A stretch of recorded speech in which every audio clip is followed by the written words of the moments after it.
The apartment smelled like cheap lavender air freshener and broken dreams. I could hear Mrs. Chen's television blaring through the paper-thin walls. Some drama where everyone screamed their feelings instead of swallowing them like the rest of us. My fingers trembled as I lit the single candle I'd splurged on. Vanilla bean, because Marcus once said it reminded him of his mother's kitchen. 3 years together, and I still clung to fragments like that, hoping they'd piece together into something resembling love. The closet door hung slightly ajar, just enough for me to peek through the gap at our bedroom. Our.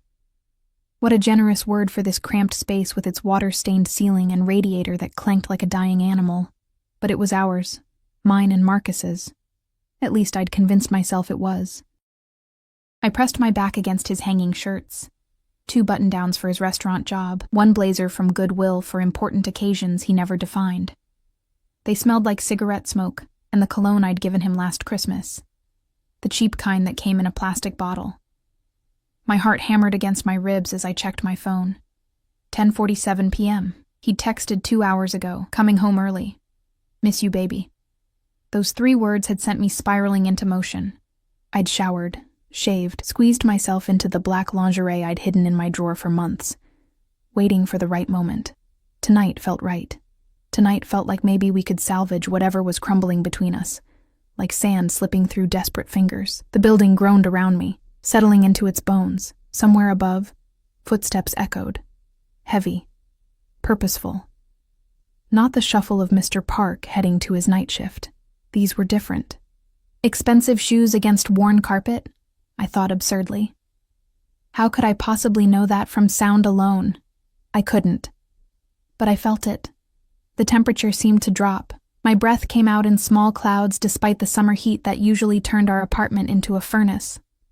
Goosebumps raced up my arms, prickling the exposed skin the lingerie didn't cover. I hugged myself, suddenly aware of how vulnerable I was. Half naked, alone, hiding in a closet like a child playing games. The front door opened, not with Marcus's usual fumbling at the lock, cursing under his breath when the key stuck. This was smooth, practiced, the click of a deadbolt being professionally bypassed. My throat constricted. Through the gap, I watched shadows spill across our bedroom floor. Multiple shadows. My pulse roared in my ears, drowning out Mrs. Chen's television, drowning out everything except the primal scream of my instincts. Wrong. This is wrong. 3 men entered my line of vision. The first 2 wore dark suits that probably cost more than my yearly rent. They moved like dancers, like predators, checking corners with the efficiency of people who'd done this 1,000 times. But it was the 3rd man who made my heart forget how to beat. He stood in the doorway, backlit by the hallway's flickering fluorescent light, and I couldn't see his face, only his silhouette. Tall, broad-shouldered, wearing a coat that hung on him like liquid shadow. Even from my hiding spot, I could sense the power radiating off him like heat from asphalt in July. "Clear," one of the suited men said, his voice low and professional. The 3rd man stepped inside. The dim light from my pathetic candle caught him then, and my breath stopped entirely. He was young, maybe early 30s, with sharp cheekbones that could cut glass and dark hair styled with casual precision, beautiful in the way a blade is beautiful. Dangerous, intentional, mesmerizing. His suit was midnight blue, tailored to perfection, and his shoes, God, his shoes gleamed like they'd never touched common ground. But it was his eyes that paralyzed me. Even from the closet, even in the inadequate light, I could see they were the color of smoke before a fire, cold, calculating. Ancient in a face too young to hold that much darkness, he surveyed the room with the detached interest of someone appraising property. His gaze swept over the sagging bed, the nightstand with its ring of water stains, the framed photo of Marcus and me at Coney Island, the only picture where we both looked genuinely happy. "This is what he chose," the man said, his voice like whiskey and midnight, smooth, but with an edge that promised violence over everything. One of the suited men, the shorter one with a scar bisecting his left eyebrow, nodded. "Marcus Delgado, confirmed he lives here with," he consulted a phone. "Emma Rose Martinez, waitress at Luciano's, 26. No family, no criminal record." My name in this stranger's mouth felt like a violation. How did they know about me? How did they know about Marcus? Where is he? The beautiful man moved deeper into the room. Each step was measured, controlled. He picked up the photo of Marcus and me, studying it with the intensity of someone memorizing faces for darker purposes. Tracker shows he's 3 blocks away, moving fast. He knows we're here. The man set the photo down carefully, almost gently. His fingers were long, elegant, adorned with a single ring on his right hand. Something heavy and old, with an emblem I couldn't make out. Clever boy, but not clever enough. My mind raced, trying to assemble puzzle pieces that didn't fit. Tracker? Marcus running?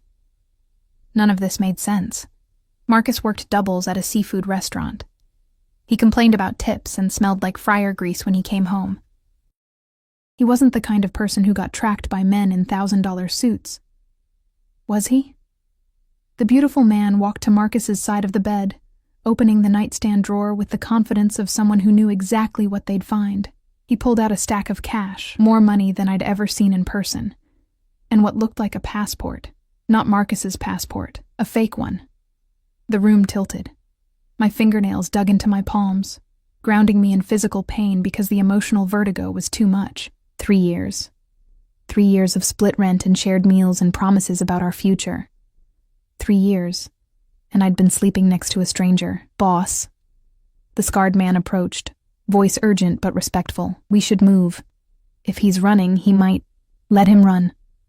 The beautiful man's voice dropped to something that made my skin prickle with primitive fear. He can't run from what's coming. He stole from me. From me. The way he said that last word, it wasn't ego. It was fact. The kind of fact that moved mountains and ended lives. He turned then, surveying the room one final time, and his gaze landed on the closet door. On the gap. On me. Time crystallized. I couldn't move. Couldn't breathe. Couldn't even blink as his smoke-colored eyes locked with mine through that sliver of space. For one infinite second, the entire world collapsed into that connection. Predator and prey, power and helplessness. Him and me. Something flickered across his face. Surprise? Curiosity? It vanished too quickly to name. He moved toward the closet. Each footstep was a countdown. My heart slammed against my ribs so violently I was certain he could hear it. The candle's flame danced, casting wild shadows that made his approaching figure even more menacing. I pressed myself back as far as the small space allowed, Marcus's shirt swallowing me, his cologne suddenly suffocating. The beautiful man reached for the closet door handle. His hand was steady, ringed finger catching the candlelight. He pulled the door open in one smooth motion. Light flooded in. I stood there, caught, exposed in my ridiculous black lingerie that was supposed to save a relationship I now realized might never have existed. His eyes traveled down my body, not with lust, but with the clinical assessment of someone cataloging assets or liabilities. When his gaze returned to my face, I saw something shift in those smoke-dark depths. Recognition? No. Something worse. Interest. Well, he said softly, dangerously, this is unexpected. I tried to speak, but my voice had abandoned me. All that emerged was a small, broken sound, half gasp, half plea. He stepped closer. The scent of him washed over me, expensive cologne, leather, and something darker I couldn't name. Power, maybe. Violence, perhaps. It didn't matter. I was drowning in it. What's your name? His voice was gentle now, which somehow made it more terrifying. Emma. It came out as a whisper. Emma.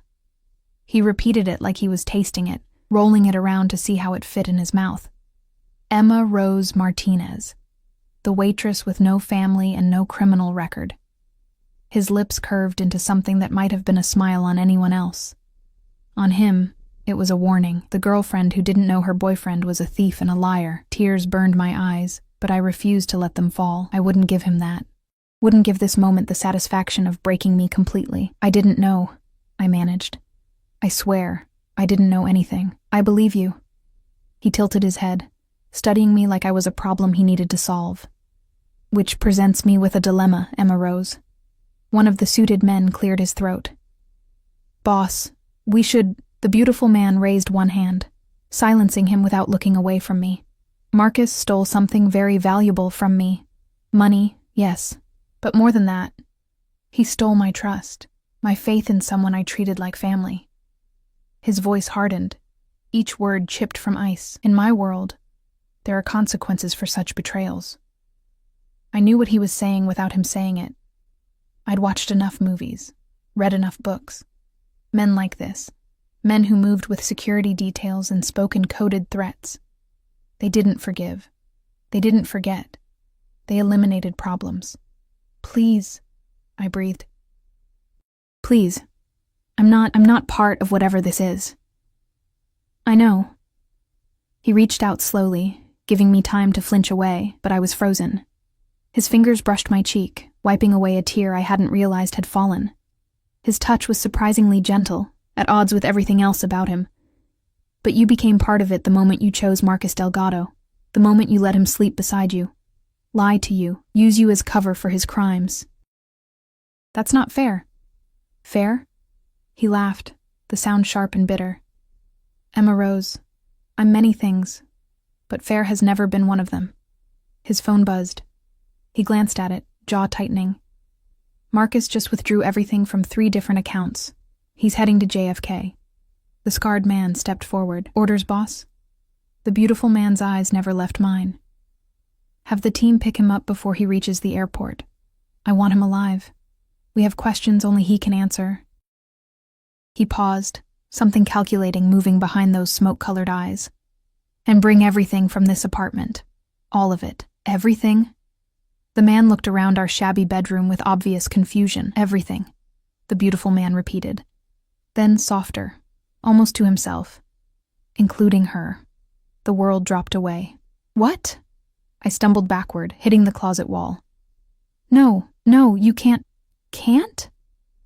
He stepped into the closet with me, crowding me into the corner, his presence overwhelming. This close, I could see flecks of silver in his irises, could feel the heat of his body contrasting with the ice of his demeanor. "Emma Rose, I can do anything I want.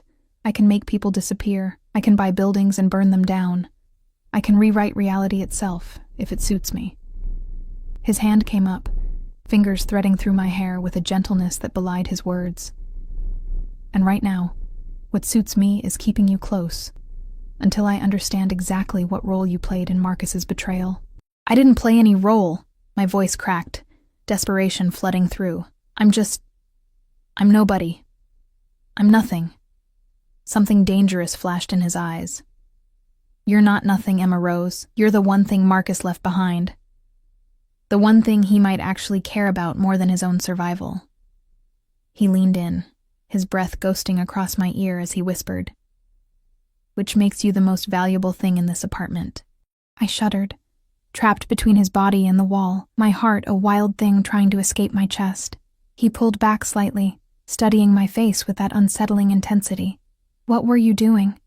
Hiding in the closet his gaze flickered down to the lingerie, something unreadable crossing his features. "This." Humiliation burned through me, hot and acidic.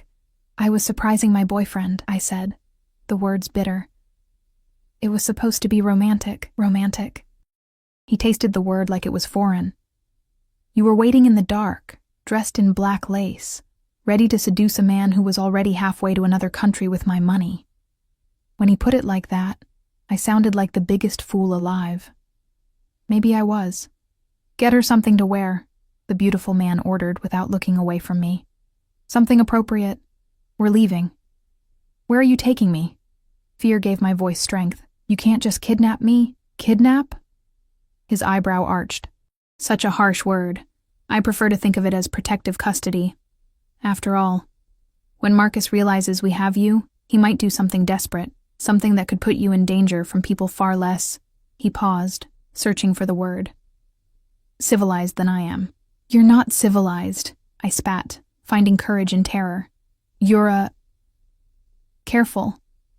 The word was silk over steel. "Be very careful what you call me, Emma Rose. I'm showing you mercy you don't deserve simply because you're an innocent caught in someone else's web. Don't mistake mercy for weakness." One of the men returned with clothes.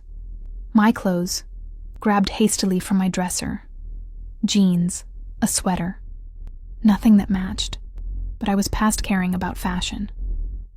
The beautiful man stepped back, giving me space but blocking the exit. "Get dressed," he said. "We have a long night ahead of us." My hands shook as I reached for the clothes. "And if I refuse?" His smile was a beautiful, terrible thing. "Then you ride to my estate in your lingerie, and everyone on my staff gets a show. Your choice, Emma Rose. I'm feeling generous tonight." It wasn't a choice. It was never a choice. I dressed quickly, awkwardly, trying to maintain some shred of dignity while 3 strangers watched. The beautiful man had the grace to turn slightly, though I could still feel his awareness of me like a physical touch. When I was clothed, he gestured to the door. "After you. My things. Being packed as we speak. You'll have everything you need."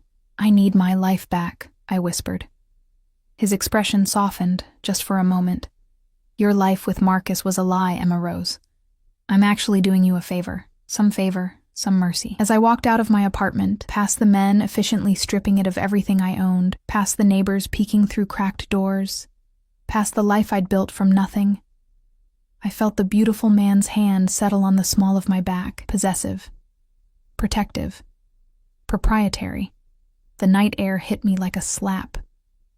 A black SUV waited at the curb, windows tinted so dark they reflected nothing but shadows. The scarred man opened the rear door, and the beautiful man guided me inside with that same gentle pressure. He slid in beside me, close enough that our thighs touched. The door closed with a heavy thunk that sounded like a prison cell locking. "Drive," he ordered.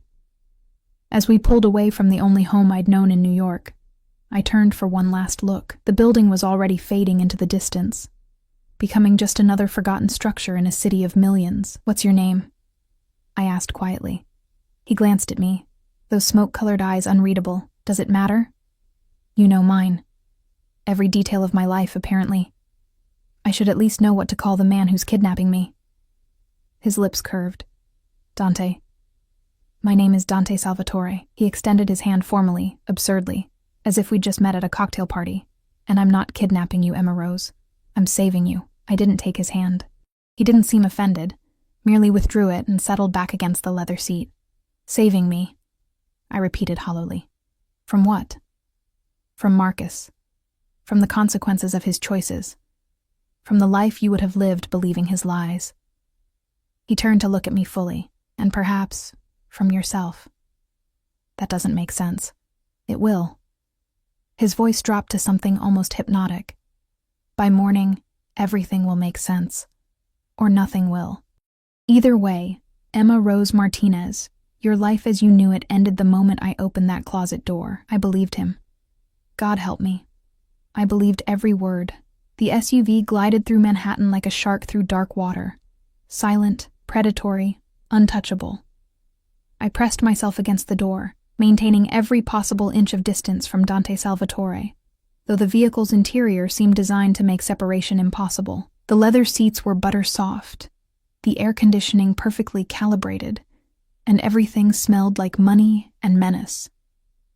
Dante hadn't spoken since his cryptic declaration. He scrolled through his phone with the casual efficiency of someone managing empires, his face illuminated by the blue glow. Occasionally he'd type something, his fingers moving with the same controlled grace that marked everything about him. Each message sent could have been a business deal or a death sentence. I had no way of knowing. I watched the city slide past my window. The bodegas still open at midnight, the groups of young people laughing outside bars. The homeless man on the corner who was always there, who I'd given my spare change to 100 times. Normal life. The life I'd been living just hours ago, oblivious to the fact that my boyfriend was a criminal and I was... what? Collateral damage? A pawn in whatever game these men played? Where are we going? My voice sounded small in the SUV's hushed interior. Somewhere safe. Dante didn't look up from his phone. "That's not an answer. It's the only answer you're getting tonight." Frustration warred with fear inside my chest. I'd spent my entire life being compliant, being good, being invisible. The kind of girl who didn't make waves or ask questions. The kind of girl who accepted whatever scraps of affection came her way and called it love. But something about this moment, about being ripped from my home by a man who radiated danger like heat from a furnace, ignited something I'd buried deep. "You can't just take people," I said, louder now. "There are laws, police. I could scream." "You could." Dante finally looked at me, and the intensity in his gaze made my words die in my throat. "You could scream. You could try to run when we stop at a light. You could do a dozen desperate, foolish things." He leaned closer, and I smelled that intoxicating scent again. Leather and smoke and something darker. "But you won't. You don't know that. I do." His voice dropped to a murmur that somehow felt more dangerous than shouting. "Because you're smart, Emma Rose. Smart enough to realize that Marcus left you behind without a second thought. Smart enough to understand that right now, I'm the only thing standing between you and people who wouldn't be having this conversation. They'd simply make you disappear." "What people?" "Marcus didn't just steal from me. He stole from an organization. When word gets out that his girlfriend is still breathing, still walking around with potential knowledge about where he went, what he took." Dante shook his head slowly. "There are men in this city who would do unspeakable things to you to get those answers. Men I can't control.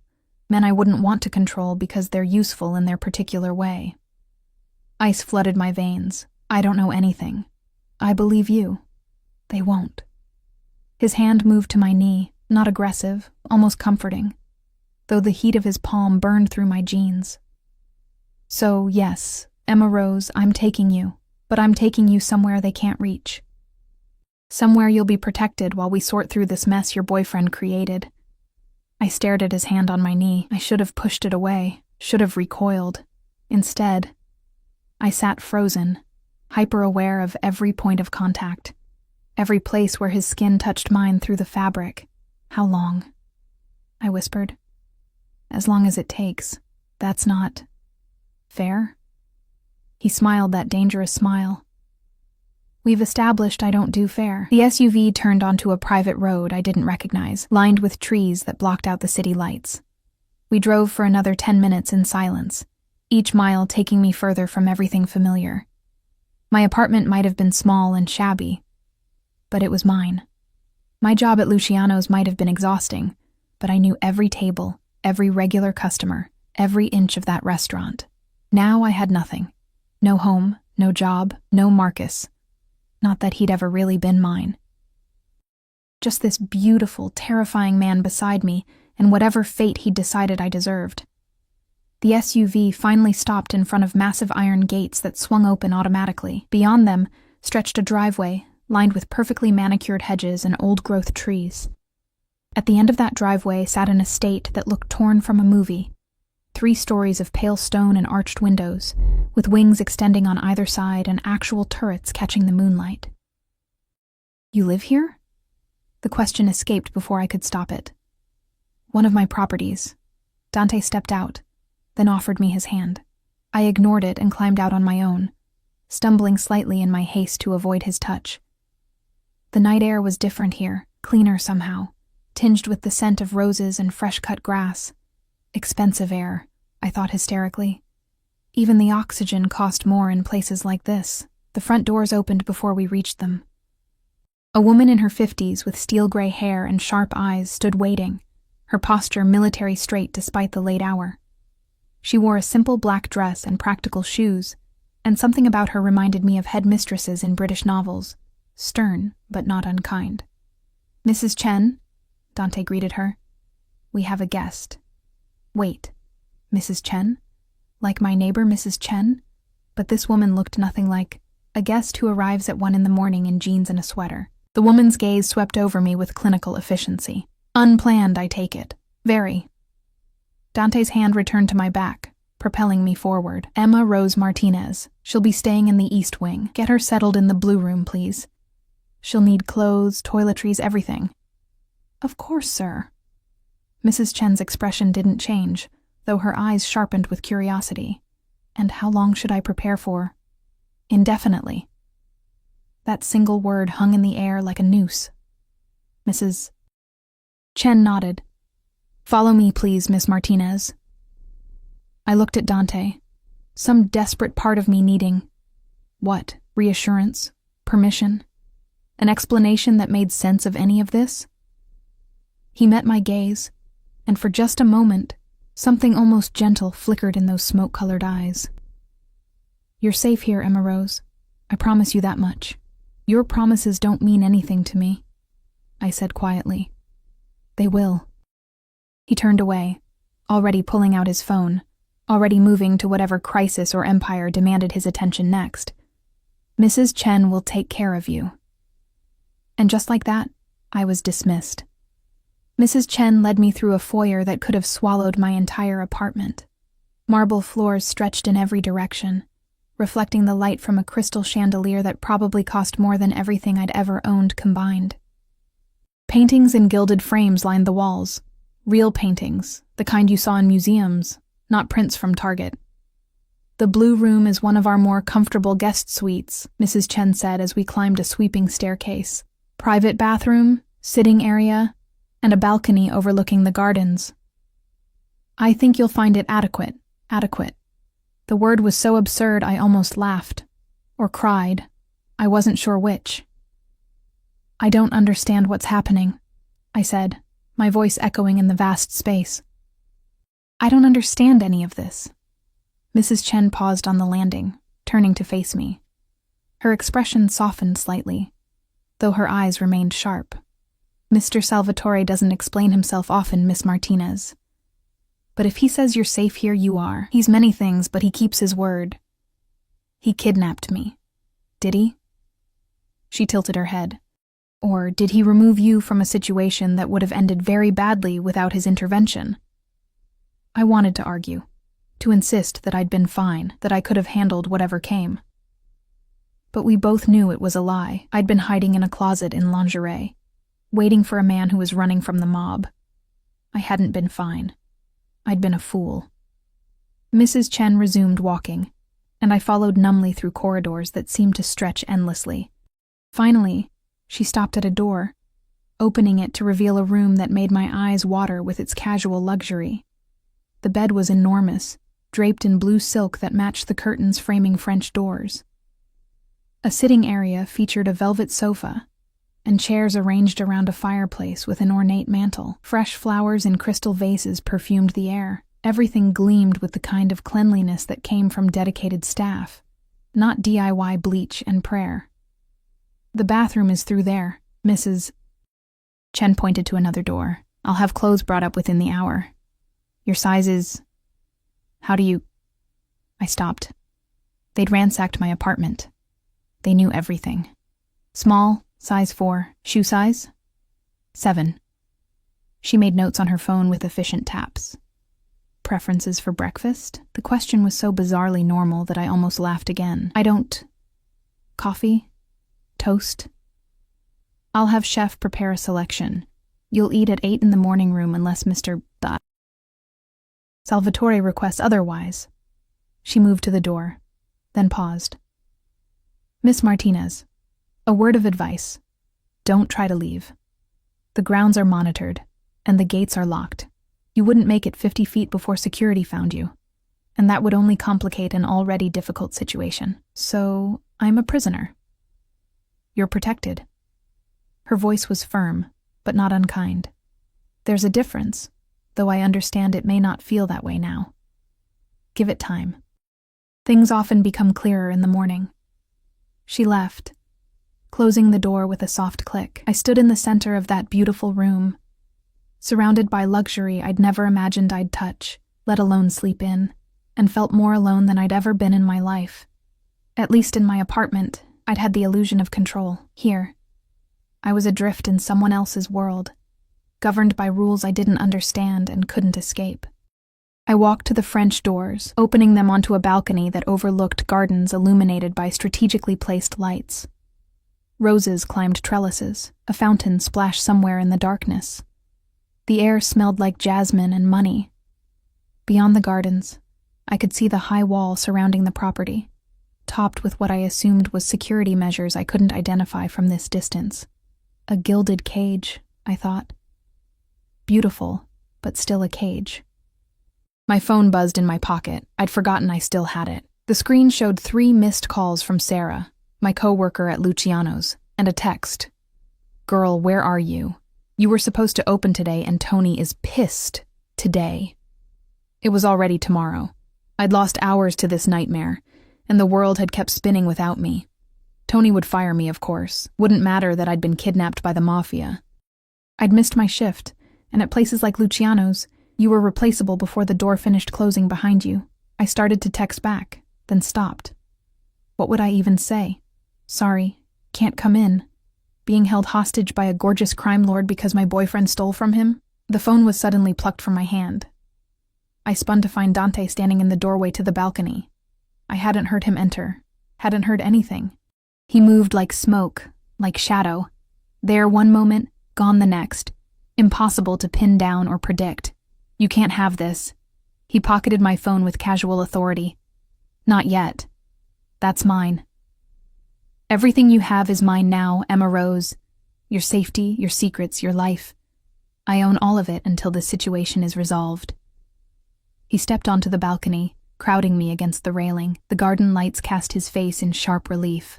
All angles and shadows and barely leashed danger. Do you understand what that means? I lifted my chin, refusing to be intimidated even though my heart was trying to escape my chest.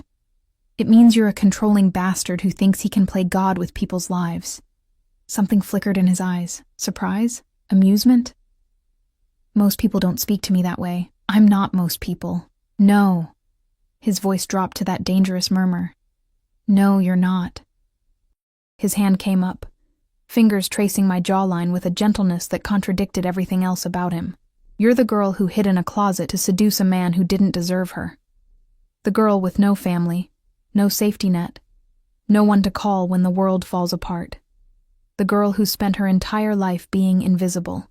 Each word was a scalpel, cutting away the pretense I'd wrapped around myself like armor. You don't know anything about me, I whispered. I know everything about you. His thumb brushed across my lower lip, and I hated the way my breath caught. I know your mother died when you were 16. Cancer. Your father drank himself to death 2 years later. I know you've been on your own since 18. Working 3 jobs to survive in a city that eats people like you for breakfast. I know Marcus was the first person in years who made you feel like maybe you weren't completely alone. His eyes bored into mine, and I know he was using you from the start. A convenient cover, a girl too grateful for scraps to ask questions. Tears burned my eyes because every word was true, and hearing it spoken aloud by this stranger who'd invaded my life made it unbearable. Why do you care? My voice broke. If I'm nobody, if I'm nothing, why not just let me go? Because you're not nothing. His other hand came up, framing my face, holding me captive with touch alone. You're the one thing Marcus cared about. The one weakness in his carefully constructed lies, which means you're valuable to me. As bait, as leverage, as insurance, as... He paused, something shifting in his expression. As someone who needs protecting whether she wants it or not. I don't need you. Yes, you do. His face was inches from mine now, his breath warm against my skin. You just don't know it yet. The moment stretched between us like a wire pulled taut. I should have pushed him away, should have screamed, fought, done anything except stand there trembling as his thumb traced patterns on my cheek that sent fire racing through my veins. I hate you, I breathed. I know. His lips curved into that dangerous smile. But you'll get over it. He released me and stepped back, leaving me cold despite the summer warmth. Get some sleep, Emma Rose. Tomorrow we have much to discuss about your boyfriend and exactly what he stole from me. I told you I don't know anything, then you'll learn. He moved to the door, pausing to look back at me. And Emma Rose? Don't think about running. I'd find you before you made it to the gates, and I don't like chasing what's already mine. I'm not yours. His smile widened, sharp and predatory. Keep telling yourself that. Maybe by the time you realize the truth, it won't be so terrifying. He left, and this time I heard the lock click from the outside. Locked in. Trapped. Protected or imprisoned, depending on perspective. I sank onto the balcony floor, hugging my knees to my chest, and finally let the tears come. For Marcus and his lies. for my stolen life, for the girl I'd been just hours ago, naive enough to believe in love and second chances. That girl was gone. In her place was someone I didn't recognize. Someone who'd looked a monster in the eye and felt her heart race not just with fear, but with something far more dangerous. The gardens below blurred through my tears, their beauty meaningless in the face of my captivity. Somewhere in the house, Dante Salvatore was probably orchestrating Marcus's capture, planning whatever horrors awaited a man who'd stolen from the mob, and I was here, locked in a gilded cage, wearing the collar of a beautiful predator who'd decided I was worth keeping. God help me. Sunlight invaded the blue room like an unwelcome guest, dragging me from nightmares where closets became coffins and smoke-colored eyes watched me drown. I jolted awake, disoriented, my body aching from having eventually crawled into the massive bed sometime after 3 a.m. For one blissful second, I forgot where I was. Then memory crashed through me like a wave. Marcus. The men in suits. Dante Salvatore and his terrible beauty. The locked door. I sat up, sheets pooling around my waist, silk sheets that cost more than my monthly salary. Someone had entered while I slept. Fresh clothes were laid out on the velvet sofa. Designer jeans with tags still attached, a soft cashmere sweater in cream, underwear and bras still in packaging, everything exactly my size. The violation of it made my skin crawl. They'd come into my room while I was unconscious, vulnerable. They could have done anything, but they hadn't. Just left clothes and departed like ghosts. I showered in the marble bathroom with its rainfall showerhead and luxury products I couldn't pronounce, trying to scrub away the feeling of being watched, owned, catalogued. The water was perfect, not the lukewarm trickle of my apartment's ancient plumbing, but hot and pressurized and endless. I hated how good it felt. When I emerged, wrapped in a towel softer than anything I'd ever touched, a young woman in a maid's uniform was arranging breakfast on a cart by the window. "Oh!" She startled when she saw me. "I'm sorry, miss, I knocked, but you didn't answer. I'll just—" "It's fine." My voice came out rougher than intended. "What time is it?" "8:15, miss. Mr. Salvatore requested you join him for breakfast in the morning room at 8:30. She was pretty, maybe 20, with dark hair pulled into a neat bun and eyes that wouldn't quite meet mine. But I brought you coffee and pastries in case you preferred to eat here first. The smell of fresh coffee made my stomach clench with need. I couldn't remember the last time I'd eaten. Before the closet. Before everything shattered. Thank you.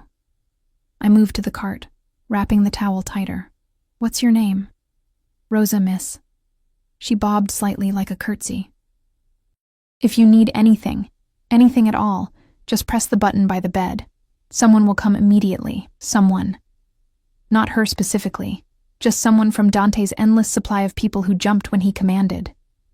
Rosa, can I ask you something?" I kept my voice low, conspiratorial. "The doors, are they all locked from the outside?" Her eyes widened with something like fear. I don't know, miss. I just work in housekeeping. She backed toward the door. "I should go. Mr. Salvatore doesn't like to be kept waiting." She fled before I could say anything else. I dressed quickly in the clothes they'd provided, hating how perfectly everything fit, how expensive it all felt against my skin. The jeans hugged my curves like they'd been tailored specifically for me. Maybe they had been. Maybe Dante had people who could accomplish anything, even overnight alterations. The thought made me shudder. At 8:30 exactly, Mrs. Chen appeared to escort me downstairs. She led me through a different route than last night, past rooms filled with antique furniture and artwork that belonged in museums, until we reached a sun-drenched space overlooking the gardens. Dante sat at a table set for two, reading something on his tablet. He'd changed into casual clothes, dark jeans and a charcoal sweater that probably cost more than my monthly rent, and somehow looked even more dangerous in daylight. Morning sun caught in his dark hair and illuminated those smoke-colored eyes as he glanced up. Emma rose. He stood, gesturing to the chair across from him. "I hope you slept well." I was locked in. I remained standing, like a prisoner. Like someone being protected. He pulled out my chair, waiting. "Sit, eat." We have much to discuss, and I prefer not to negotiate on an empty stomach. We're negotiating? Everything is negotiation. His smile was sharp. Even kidnapping. The table held enough food for 6 people. Eggs Benedict, fresh fruit, pastries, bacon, sausage, yogurt, granola. A carafe of orange juice sweated next to what smelled like the best coffee I'd never afford. My stomach betrayed me with a loud growl. "Sit," Dante repeated, softer this time. "Please." I sat. Not because he asked, but because my knees were shaking and I needed the chair's support. He settled across from me, pouring coffee into delicate china cups that looked like they'd shatter if you breathed on them wrong. Cream? Sugar? Black. I accepted the cup, wrapping my hands around it for warmth, despite the room's perfect temperature. We ate in silence for several minutes. I tried to maintain dignity, to eat slowly like this was normal, but hunger won. The eggs were perfectly cooked, the fruit impossibly fresh, the pastries still warm from the oven. Food at my apartment had been ramen and cereal and whatever I could steal from Luciano's kitchen when Tony wasn't looking. This was obscene. "Better?" Dante asked when I'd cleared half my plate. "What do you want from me?" I set down my fork, meeting his gaze. "You said we needed to talk about Marcus and what he stole. So talk." He leaned back, studying me with that unnerving intensity. "Marcus worked for me for 3 years. Started as a driver, proved himself reliable, moved up to handling more sensitive operations. I trusted him. Something cold moved through his expression. That was my mistake. What did he take? 2 million in cash from a shipment. Bearer bonds worth another 5 million. In information, names, routes, contacts that could destroy relationships I've spent a decade building." Dante's fingers tightened around his coffee cup. "But mostly, he took my trust. In my world, that's worth more than money. $7 million. The number was so absurd I almost laughed. Marcus, who complained about $50 bills being too hard to break, had stolen $7 million. "I don't know where it is," I said flatly. "I don't know anything about any of this." "I believe you." Dante pulled out his phone, tapping the screen before sliding it across the table. "But I need you to look at something." The screen showed a photo of Marcus, but not the Marcus I knew. This Marcus wore an expensive suit and smiled at someone off camera with an ease I'd never seen. He looked confident, powerful. Nothing like the anxious man who worked doubles and worried about rent. "That was taken 6 months ago," Dante said, "at a club in Miami. He was supposed to be negotiating a deal with our suppliers. Instead, he was establishing contacts for his escape." He swiped to another photo. Marcus with a blonde woman in a red dress, her arms around his neck, his hand on her waist. They looked like a couple. They looked happy. My coffee turned to acid in my stomach. "Her name is Vanessa Cortez," Dante continued, his voice clinically detached. "She's a lawyer who specializes in helping people disappear. New identities, offshore accounts, everything needed to vanish completely." Another swipe. More photos. Marcus and Vanessa at restaurants I couldn't afford, on a yacht I couldn't imagine, in hotel rooms that cost more per night than my monthly rent. They've been together for 8 months. 8 months. While he was sleeping in my bed, complaining about his boss, promising me we'd save up for a real vacation someday. 8 months of lies layered on more lies. "Why are you showing me this?" My voice sounded distant, like it belonged to someone else. "Because you need to understand that the man you thought you loved never existed." Dante's eyes bored into mine. "You loved a ghost," Emma rose. "A carefully constructed fiction designed to provide cover while he planned his betrayal." "Stop." The word came out broken. "Just stop." "I can't stop." He reached across the table, his hand covering mine. His touch was warm, solid, real in a way that made my head spin. "You need to see this, all of it. Because when Marcus realizes we have you, he's going to try to use your feelings against both of us." I yanked my hand away.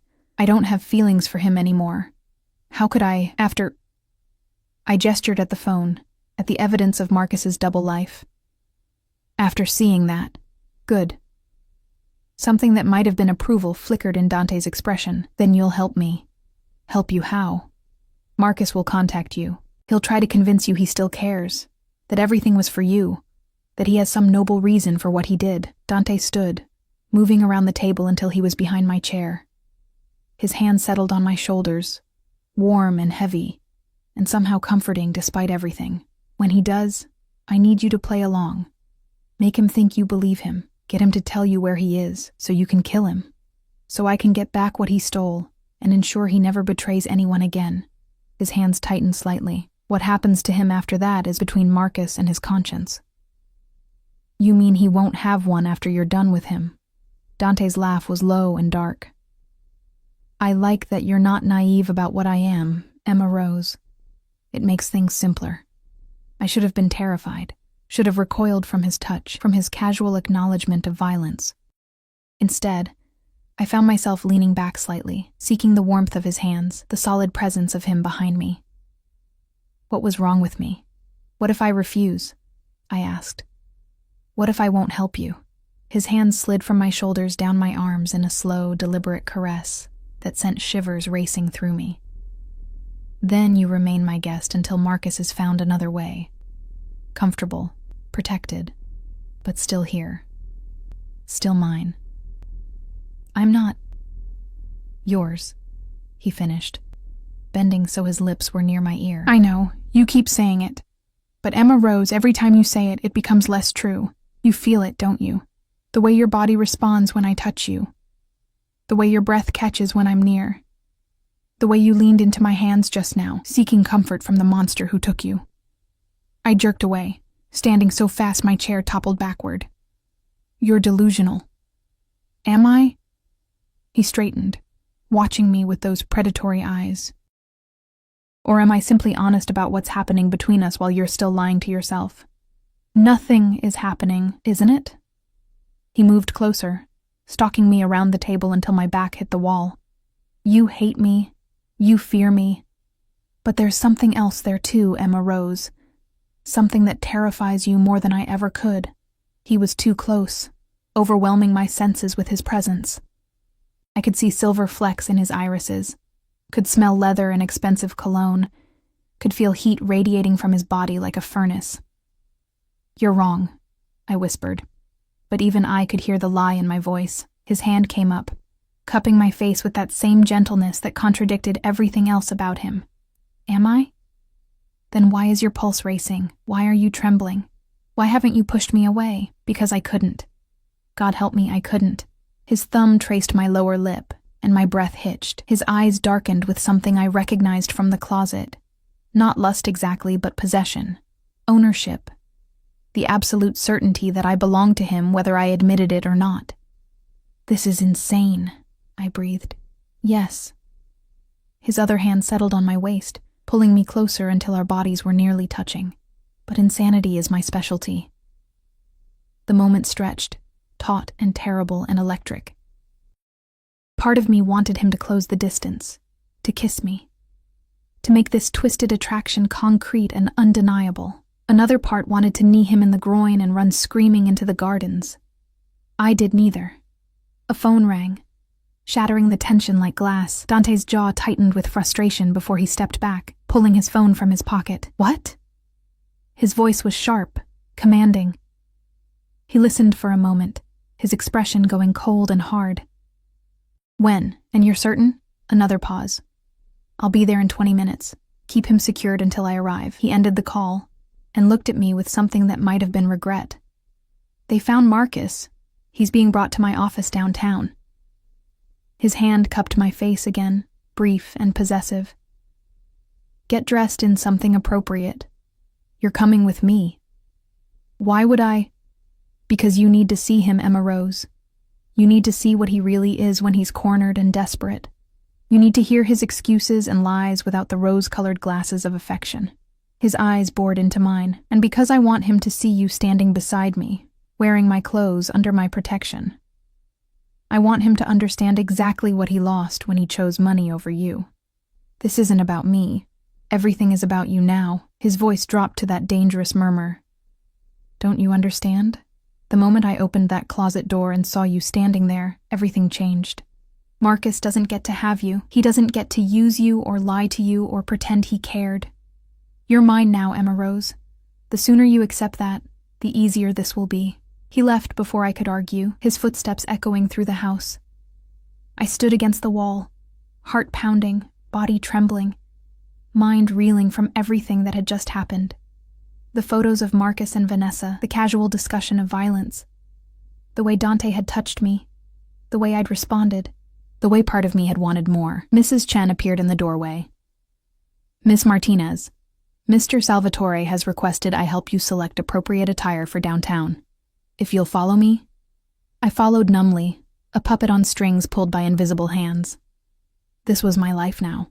Following orders, wearing borrowed clothes, being escorted by strangers through a house that felt more like a museum than a home, being claimed by a man who collected people the way others collected art.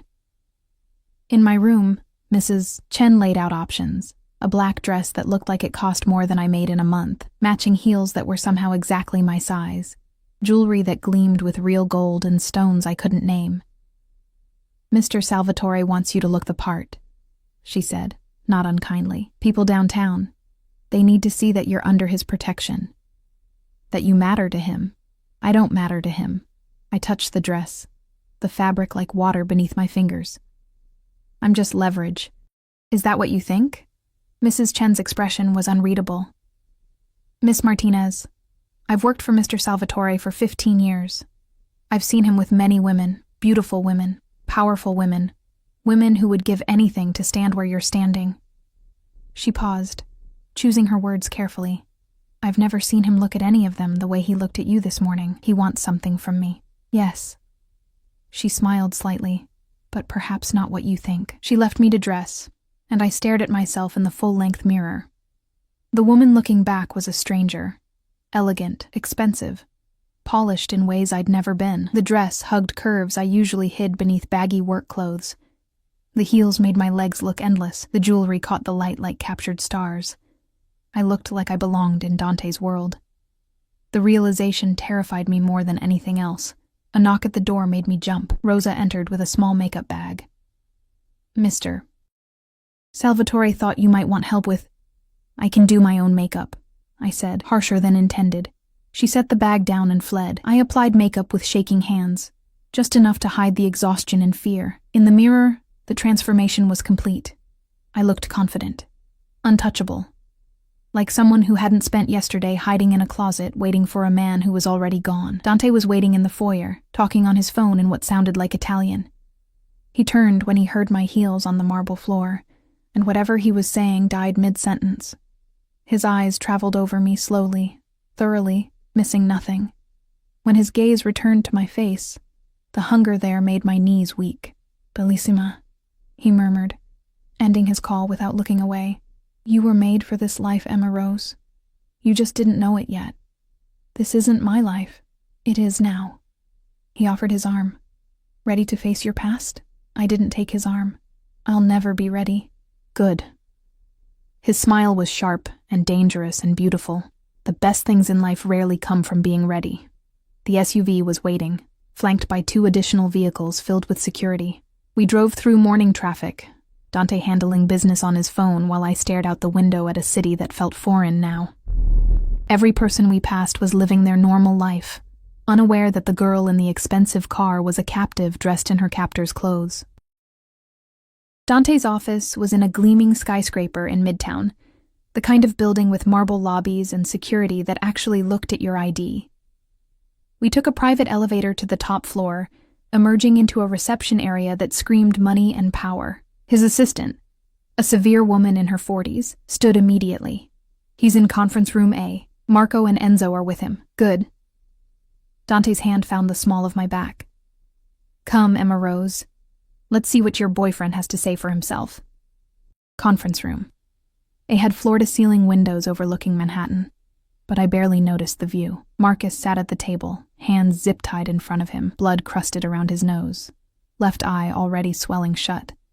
He looked up when we entered, and his face crumpled. "Emma," he gasped. "Emma. Oh God, I'm so sorry.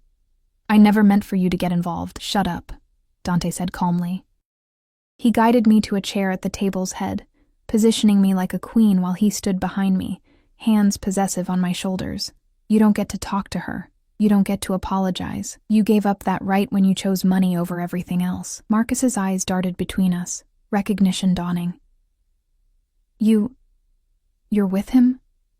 Emma, he's a monster. He'll kill you. He saved me. The words came out before I could stop them. From the mess you created. And in that moment, staring at the man I'd thought I loved, seeing him broken and desperate and still trying to manipulate me, I realized they were true. Dante had saved me. From Marcus. From my own naivety. From a life that was always going to end badly. His hands tightened on my shoulders, and I felt his approval like heat soaking through my skin. Now then, Dante said, his voice dropping to that dangerous murmur. Let's talk about what you took from me, and what you're going to do to get out of this alive. Marcus started talking, words tumbling over themselves in desperate confession, and I sat there, dressed in diamonds and designer labels, feeling Dante's hands anchor me to this new reality, and understood that whatever happened next, I could never go back to the girl I'd been. That girl had died in a closet. This version, the one sitting beside a monster who made her feel more alive than any good man ever had, was all that remained. Marcus talked for 2 hours straight, his voice hoarse with desperation, words bleeding into each other as he confessed everything, the offshore accounts, the fake passports, Vanessa and her promises of a new life in the Cayman Islands. Every syllable was a knife twisting in wounds I hadn't known existed until yesterday. I sat motionless through it all, Dante's presence behind me like a stone guardian. His hands never left my shoulders, thumbs occasionally brushing my collarbone in small, possessive circles that should have repulsed me, but instead grounded me, kept me from floating away into the numbness threatening to swallow me whole. I never meant to hurt you, Em, Marcus said for the 100th time, his good eye pleading. You have to believe that. Everything I did, it was supposed to give us a better life. No more roaches in the apartment, no more double shifts, no more me being useful, I interrupted, my voice surprisingly steady. That's what you mean, isn't it? Once you had enough money to disappear, you didn't need the struggling girlfriend providing cover anymore. Marcus flinched. That's not... It's exactly true. Dante's voice was silk over razors. You kept her poor, kept her grateful, kept her too exhausted to ask questions. Classic manipulation. Almost admirable in its thoroughness. His hand slid from my shoulder to my throat. Not threatening, just possessive, his fingers resting against my pulse. Unfortunately for you, she's not your concern anymore. Emma. Please. Tears tracked through the blood on Marcus's face. I loved you. I still... Don't. The word cracked like a whip. I stood abruptly, Dante's hand falling away, and walked to the windows overlooking Manhattan. The city sprawled beneath us, millions of people living their ordinary lives, while mine detonated in this glass tower. Don't you dare say you loved me. Love doesn't lie. Love doesn't use. Love doesn't abandon someone in an apartment about to be raided by criminals looking for answers. Behind me, I heard Marcus's sharp intake of breath. He hadn't thought about that. About what would have happened if Dante's men had arrived and I'd been there alone, unknowing, vulnerable. The money, Dante said. All business now. Where is it? Vanessa has it. Most of it, anyway. Marcus slumped in his chair, defeat written in every line of his body. She was supposed to meet me at JFK, but when I got there, she was gone. No text, no call, nothing. She took everything and disappeared. Loyalty among thieves, Dante murmured. How poetic. One of his men, Marco, the scarred one from last night, leaned in and whispered something. Dante's expression went cold and hard, all trace of humanity vanishing like smoke. Find her, he ordered. And when you do, bring her to the estate. I want to have a conversation about people who steal from me. His eyes flicked to Marcus. Take him to the South Warehouse. Keep him breathing until I decide what his life is worth. No, please. Marcus struggled against his restraints as Marco hauled him up. Emma, tell him. Tell him I can fix this. I can get the money back. I turned from the window, meeting his desperate gaze with nothing. No anger, no pity, no lingering affection. Just emptiness where love used to live.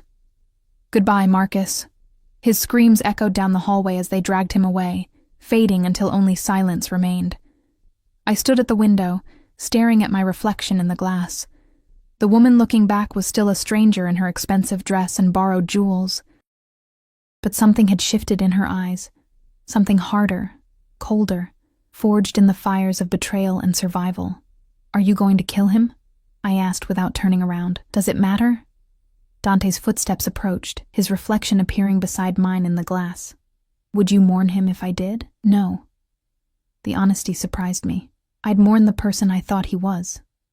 But that person never existed. No, he didn't. Dante's hand found my waist, pulling me back against his chest. We stood like that, watching our reflection. Beauty and the beast, predator and prey.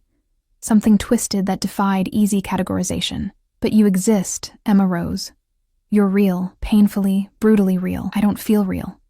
I leaned into him despite every instinct screaming not to. I feel like I'm watching someone else's life from outside my body. That's shock. His other hand came up, brushing hair from my face with surprising tenderness. It'll pass. And when it does, you'll have to decide who you want to be in this new reality. What if I want to go back? To my apartment, my job, my normal life? There is no going back. His arms tightened around me. Even if I let you walk out of here right now, which I won't, you'd never be safe. Marcus talked to too many people, made too many promises using your name as leverage. There are men in this city who think you know where the money is, who believe you were part of the plan from the start. His lips brushed my temple, the gesture achingly gentle. The only way you survive is under my protection, which means staying exactly where you are. In your cage. In my life. He turned me to face him, his hands framing my face. I know you don't understand this yet, but that closet, Marcus abandoning you, me finding you, it was fate, Emma Rose. You were never meant for that small life with a small man and small dreams. You were meant for this, for me. You're insane. But my voice lacked conviction, probably. His thumb traced my lower lip, his eyes dark with hunger that had nothing to do with violence. But I'm insane about you. From the moment I saw you standing there in that closet, terrified and beautiful and so goddamn vulnerable, something shifted in me, something I didn't know could shift anymore. You don't know me. I know everything about you. His forehead pressed against mine, our breath mingling. I know you take your coffee black because cream and sugar cost extra, and you couldn't justify the expense. I know you walk 40 blocks to save subway fare. I know you give your tips to the homeless man on your corner, even when it means going hungry yourself. I know you're kind and brave and loyal to people who don't deserve it. His hands tightened on my face, and I know that under all that softness is steel. The kind of steel that survives. The kind that thrives when given the right environment. And you're the right environment? I should have pulled away. Should have slapped him. Should have done anything except stand there letting his words sink into my skin like poison or cure. I couldn't tell which. I'm the only environment. His lips hovered over mine, close enough to kiss but holding back. Say yes, Emma Rose. Yes to what? To this. To me. To letting me give you everything Marcus promised but never could. Safety. Luxury. A life where you never have to count pennies or work yourself to exhaustion or settle for men who don't see your worth. His eyes burned into mine. Say yes to being mine in truth, not just by circumstance. The word trembled on my lips. Yes, God help me. Yes, but some part of me, the part that still remembered who I'd been 24 hours ago, fought back. I need time, I whispered. You have until tonight. He released me, stepping back. The distance between us suddenly vast and cold. I'm hosting a charity gala at the estate. Everyone who matters in this city will be there. You'll stand beside me, wear the diamonds I give you, and let them all see that you're under my protection. That you're mine. And if I refuse, you won't. He adjusted his cuffs, the gesture casual but his eyes still burning. Because you're starting to understand what I've known since last night. We're inevitable, Emma Rose. You can fight it, delay it, deny it. But in the end, you'll come to me. You'll choose this life. You'll choose me.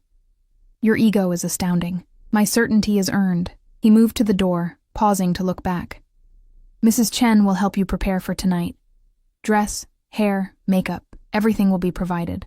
All you have to do is show up and look like you belong at my side. What if I can't? What if I look at all those people and realize I'm just a waitress playing dress-up in a world that was never meant for me? Something softened in his expression. Then you look at me, Emma Rose. Only me. And you remember that I've seen you at your most vulnerable, hiding in a closet in lingerie meant for another man. And I still chose you.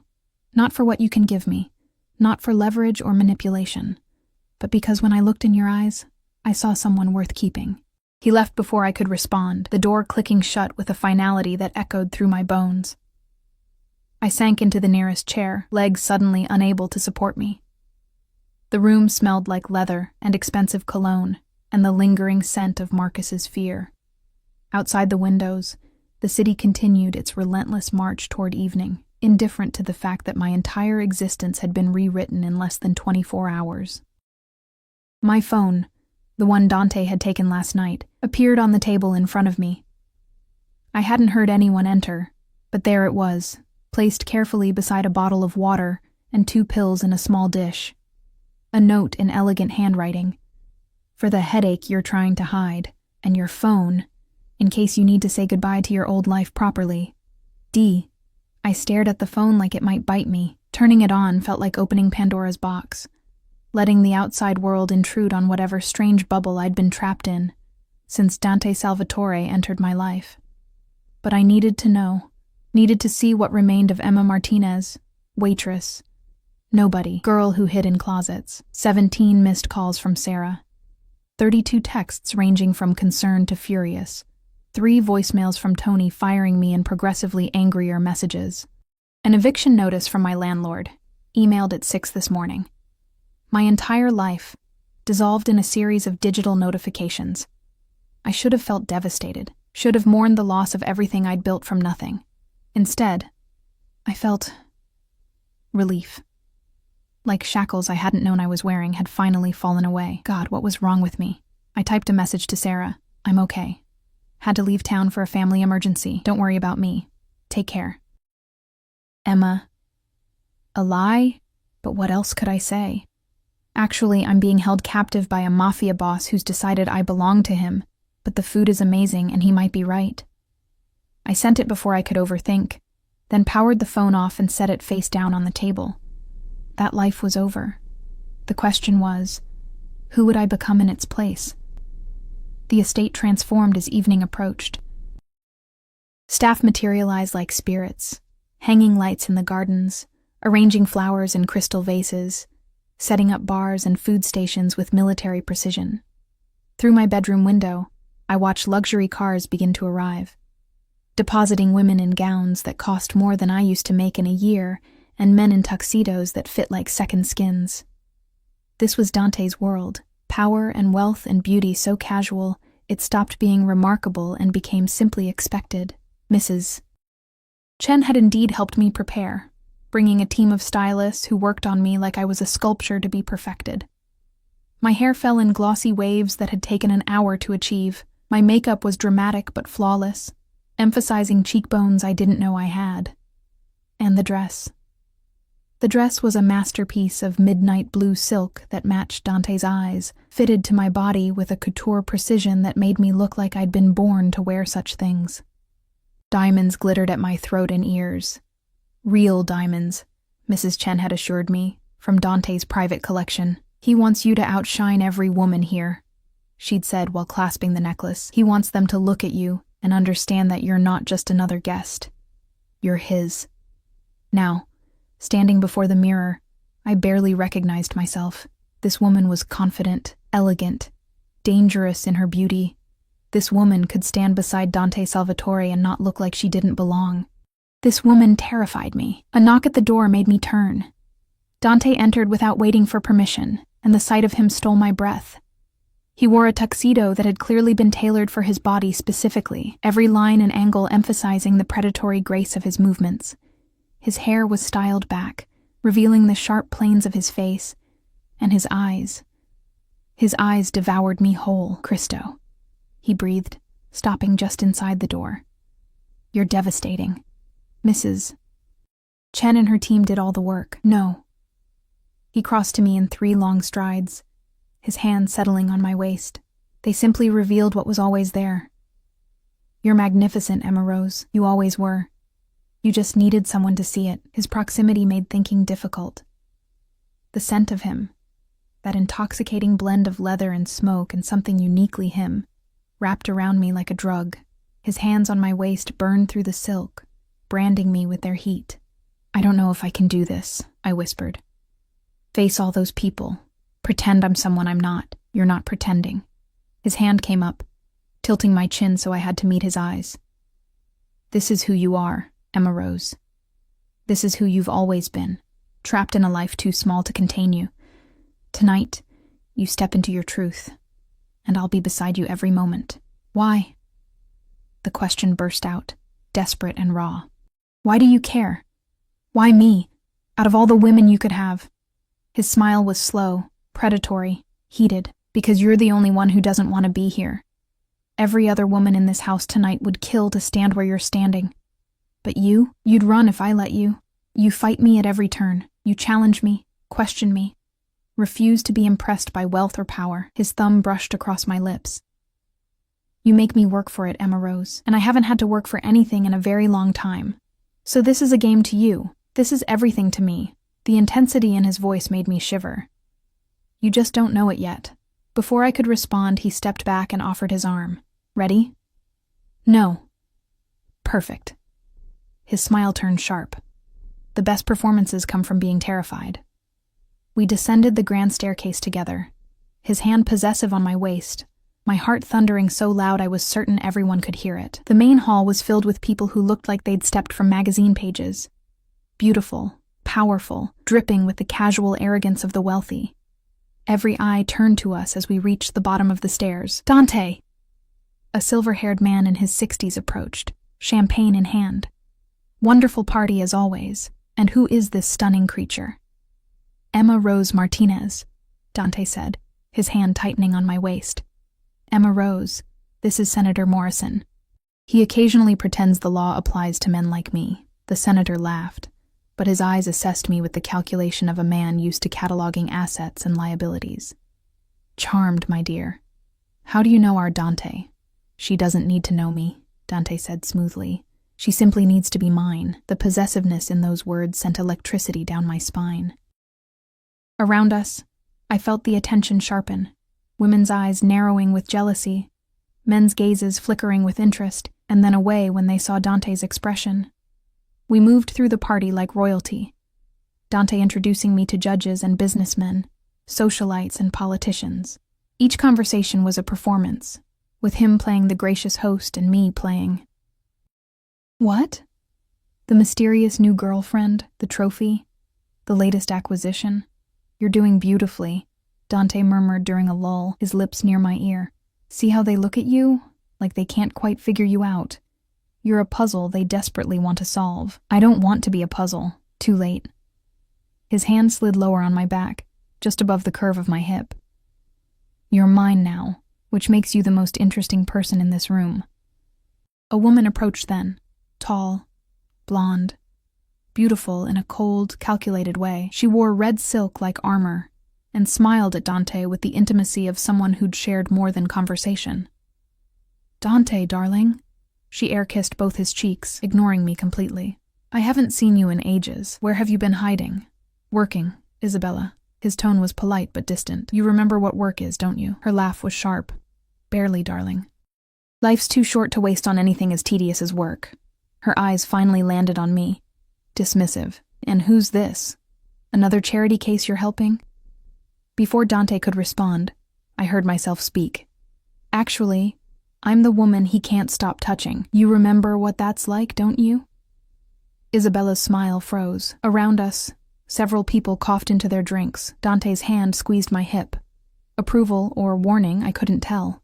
Emma Rose has a refreshing directness. I find it charming. How quaint. Isabella's eyes went cold. Well, do enjoy your evening. She swept away in a cloud of expensive perfume and wounded pride. That was dangerous, Dante said once she was gone. Was it wrong?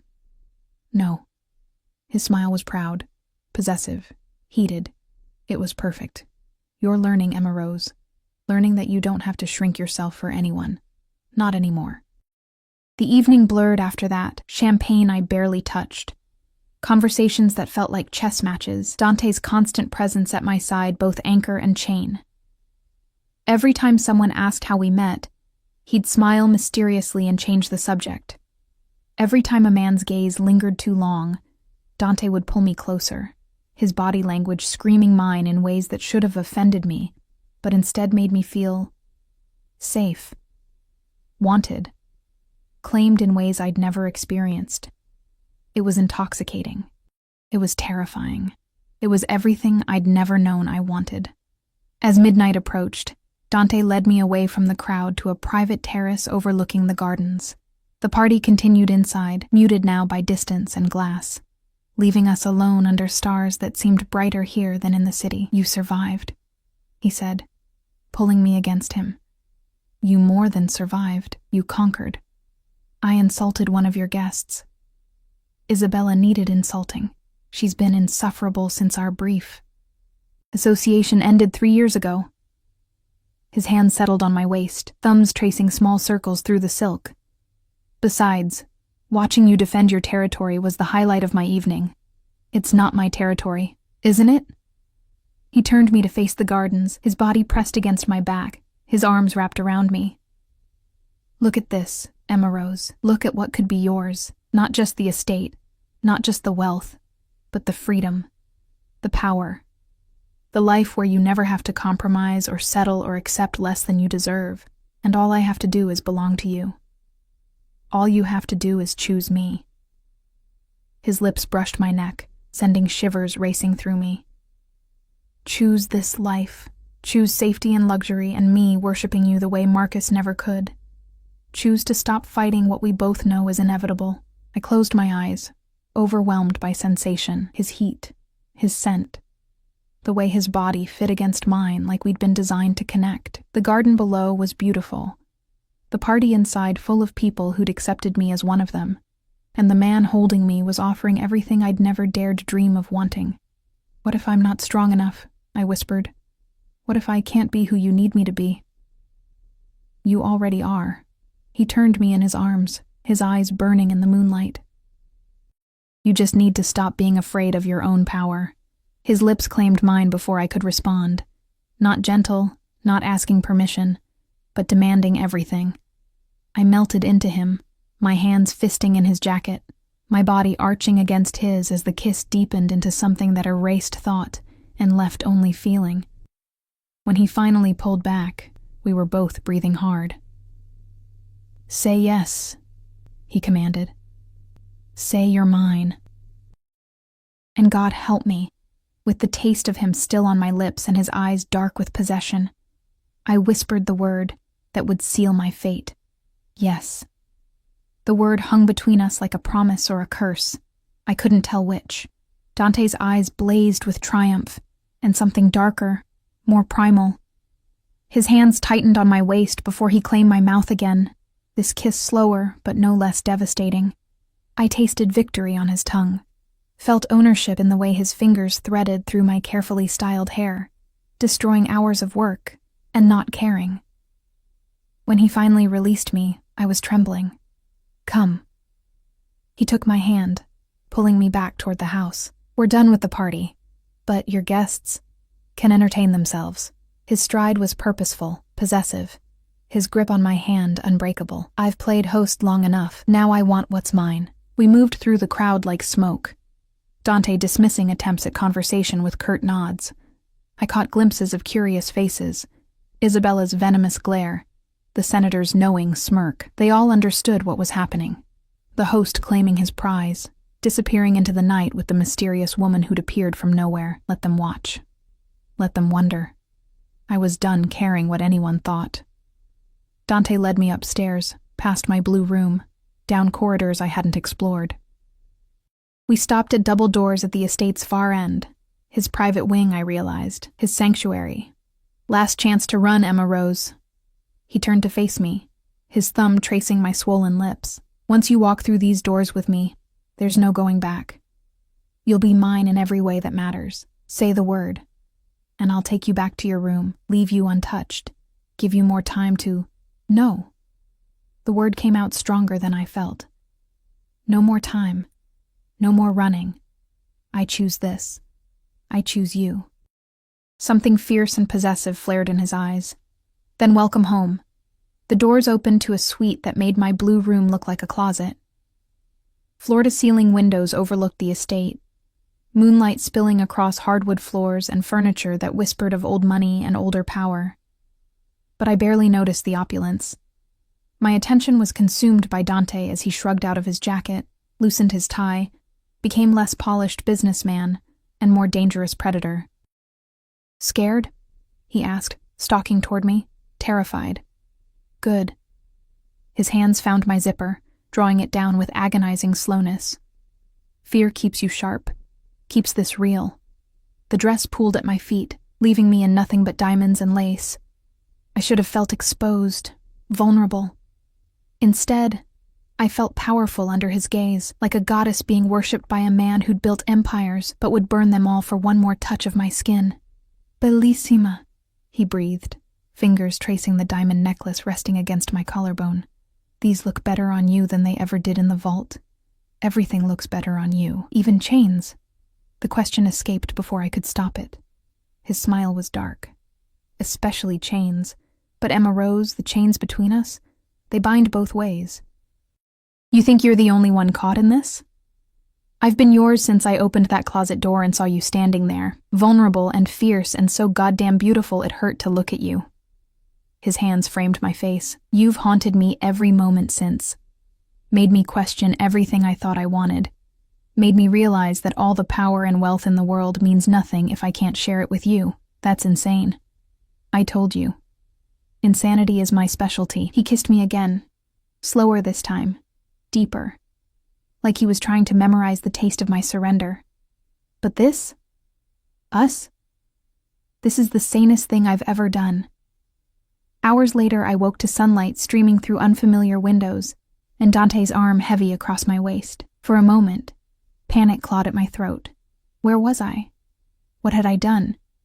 Who was this man beside me? Then memory returned in a flood of sensation and choice. The party. The kiss. The word that changed everything. I'd chosen this. Yes, chosen him. Chosen a life I'd never imagined I deserved. Dante stirred, pulling me closer, his face buried in my hair. "Stay," he murmured, voice rough with sleep. "Don't run. Don't regret. Just stay." "I'm not running." My voice was steadier than I felt. Not anymore. His eyes opened, smoke-colored and searching, looking for truth in my expression. Whatever he saw made him relax. "Good, because we have much to discuss about your future. Our future." "What about Marcus?" The question had to be asked. "And Vanessa? And the money they stole?" "Already handled." Dante sat up, the sheet falling to his waist, exposing the lean muscle and faded scars that mapped a violent history across his skin. "My people found Vanessa last night. She's currently in a holding cell explaining exactly where she hid my money and how she planned to disappear. As for Marcus," his expression hardened, "he'll live. Barely. But he'll spend the rest of his miserable existence wishing I'd killed him instead of just taking everything that mattered. His freedom, his pride, his future, all gone. That seems... fair?" Dante's smile was sharp. "I told you I don't do fair, but I do keep my promises. I said I'd protect you, Emma Rose. That means eliminating every threat to your safety and happiness. Marcus endangered both. He pays the price." I should have felt horror at his casual discussion of violence. Instead, I felt relief. Marcus was alive but neutralized. The threat was over. I could breathe without waiting for the other shoe to drop. "What happens now?" I asked. "Do I stay locked in your estate forever? A beautiful prisoner in a gilded cage? No." Dante pulled me into his lap, his arms wrapping around me. "Now you decide what you want your life to look like. Want to finish college? I'll pay for the best schools. Want to start a business?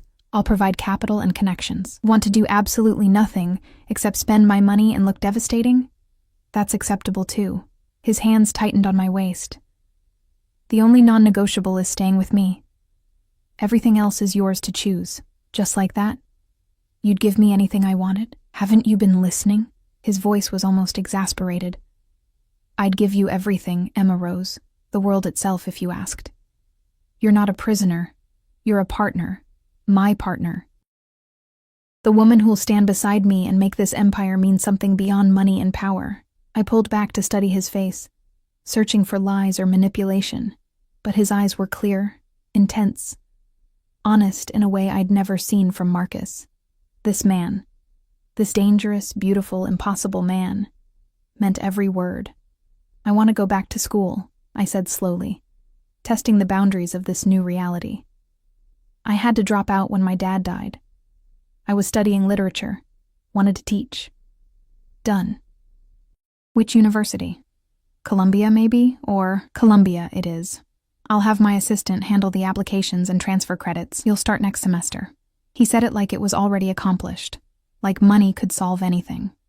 Maybe it could. What else? I want to help people like me, girls who age out of foster care, who have no one, who end up in situations with men like Marcus because they're desperate for connection. My voice strengthened as the idea took shape. I want to start a foundation, scholarships, housing assistance, job training, everything they need to build real lives instead of just surviving. Dante's expression softened into something that looked almost like wonder. You've thought about this. I've lived it. I know what it's like to be invisible, disposable, forgotten. No one should feel that way. I met his gaze. Can you understand that?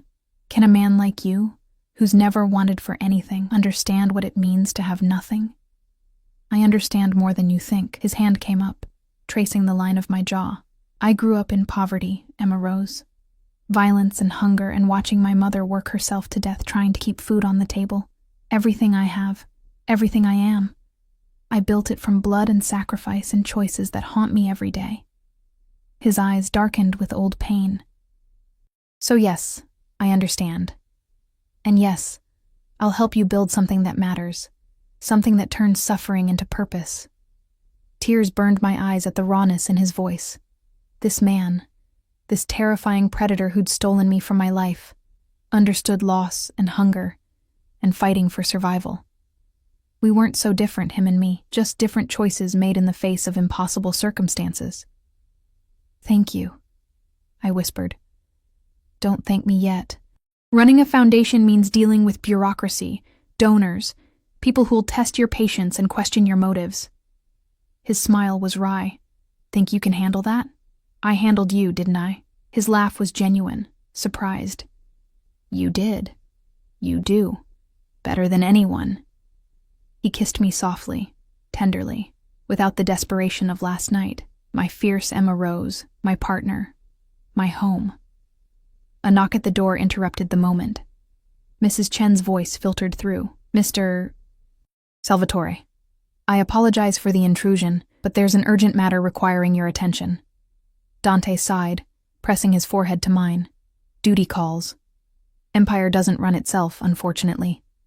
He stood, pulling on clothes with efficient grace. Stay here. Rest.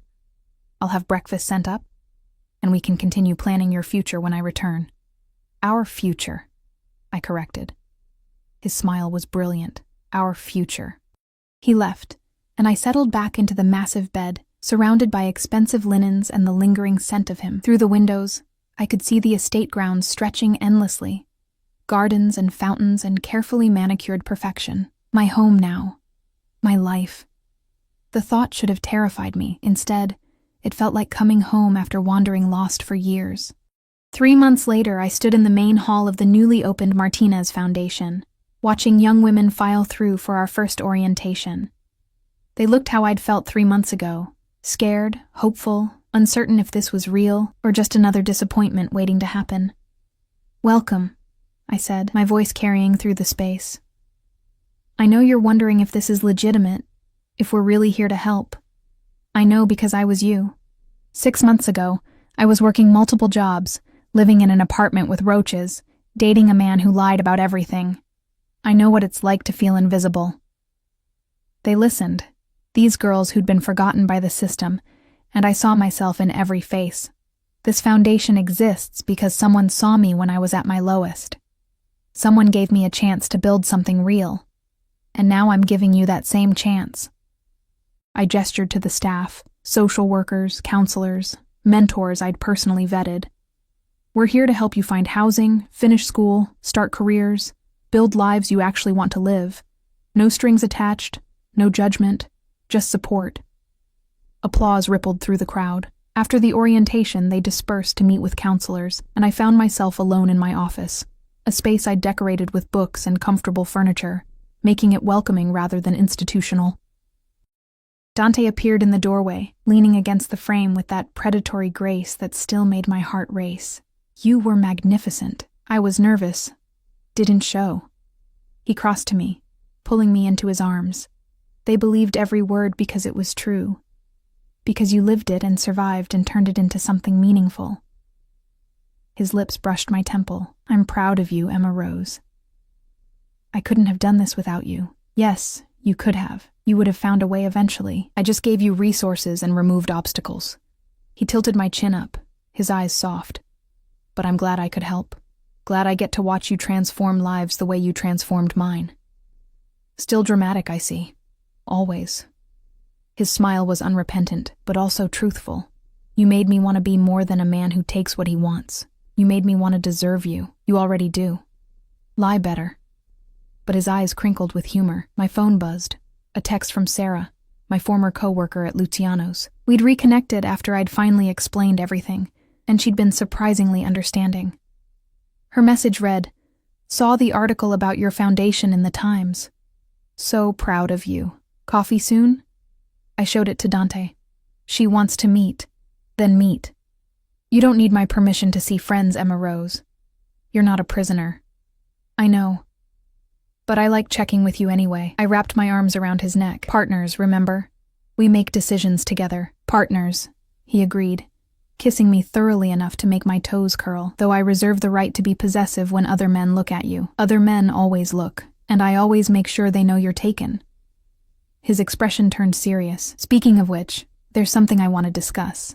He pulled a small box from his pocket, and my heart stopped. Don't panic, he said quickly. I'm not proposing. Not yet. I know you need time to fully trust this, to believe it's real.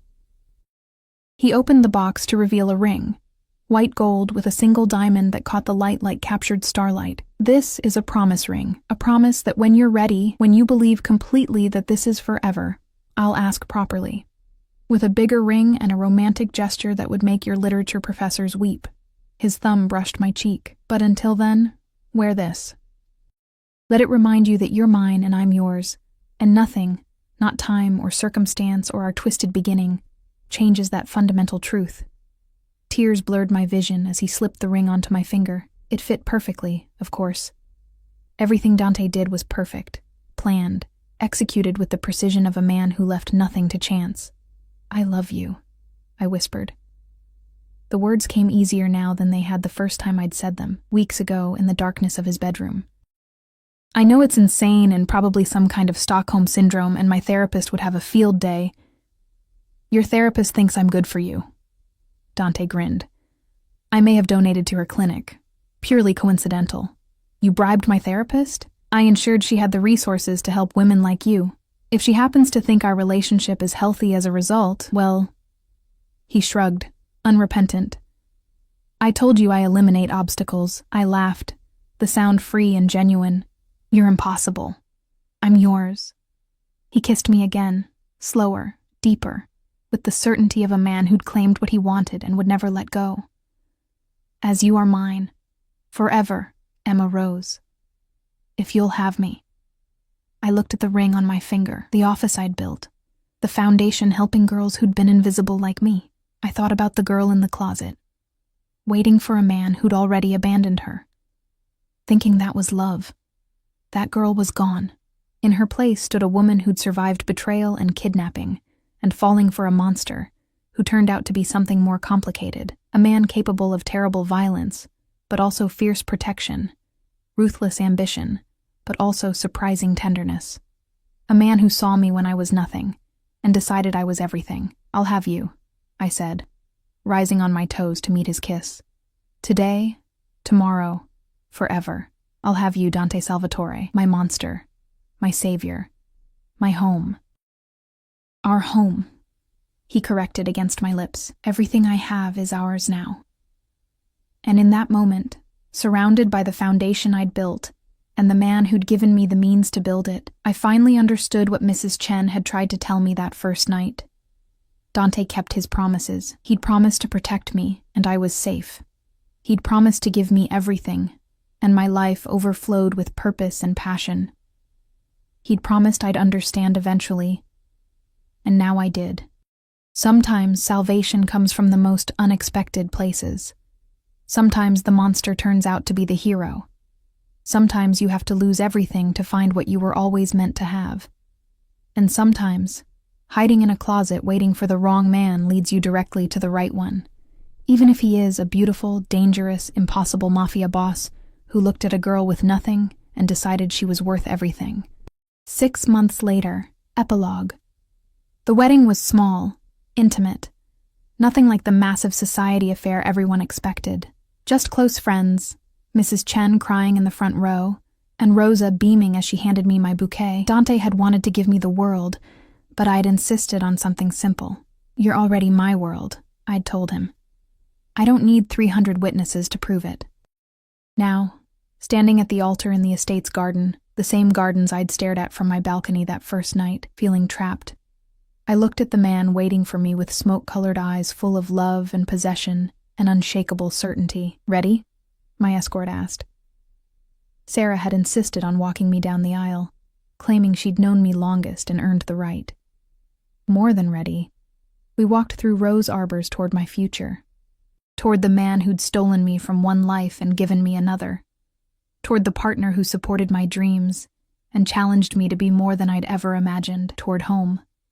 Dante's eyes never left mine as I approached. When I reached him, he took my hands, his thumb brushing the promise ring I still wore alongside my engagement ring. "Hello, wife," he whispered. "Not yet," I whispered back. "Close enough." His smile was pure happiness, untainted by darkness or danger, and soon, officially, forever. The ceremony was beautiful, our vows simple but meaningful. When the officiant pronounced us married, Dante kissed me like he was claiming me all over again. Possessive, passionate, perfect. The reception was chaos in the best way. Dancing and laughter and toasts that ranged from heartfelt to scandalous. Isabella had been invited purely so she could watch me marry the man she'd wanted, and her expression alone made the entire evening worthwhile. As midnight approached, Dante pulled me away from the party to the same terrace where I'd said yes 6 months ago. "Happy?" he asked, wrapping me in his arms. Disgustingly so. I leaned into him, the wedding dress rustling like whispers. "Thank you." "For what?" "Everything. Opening that closet door, seeing me, choosing me, giving me this life." "Emma Rose Salvatore," he said, testing my new name. "You gave me more than I gave you. You gave me purpose beyond power. You made me want to be worthy of something good." His hand settled over my heart. "You made me human again. You were always human, just hurt and hiding it behind expensive suits and dangerous threats." "Maybe." He kissed my forehead. "But you healed me anyway, made me believe in things I'd thought were fairy tales. Love, partnership, home." Music drifted from the party, and Dante pulled me into a slow dance under the stars. We swayed together, perfectly matched. No longer predator and prey, but partners in every sense of the word. "Any regrets?" he asked quietly. I thought about the girl in the closet, the waitress counting pennies, the woman who'd thought Marcus was her only chance at love. I thought about how far I'd traveled from that moment to this one. Not a single one. "Good." His arms tightened around me. "Because I'm never letting you go, Emma Rose. You're mine forever, and you're mine. Always was," he murmured against my hair. "From the moment I opened that door and saw you standing there, beautiful, terrified mine, I was yours. I just had to convince you of it. Consider me convinced. We danced until the music faded and the guests departed until only us remained under the stars in the gardens of our home. The estate that had been a prison had become a sanctuary. The man who'd been a captor had become a husband. The life that had been stolen had become chosen. And the girl who'd hidden in a closet waiting for someone to find her? She'd found herself instead. Sometimes the best love stories start in the darkest places. Sometimes you have to lose everything to gain what you never knew you needed. Sometimes the monster is the hero, the cage is freedom, and the ending you never saw coming is the one you were always meant to have. This was mine, and it was perfect.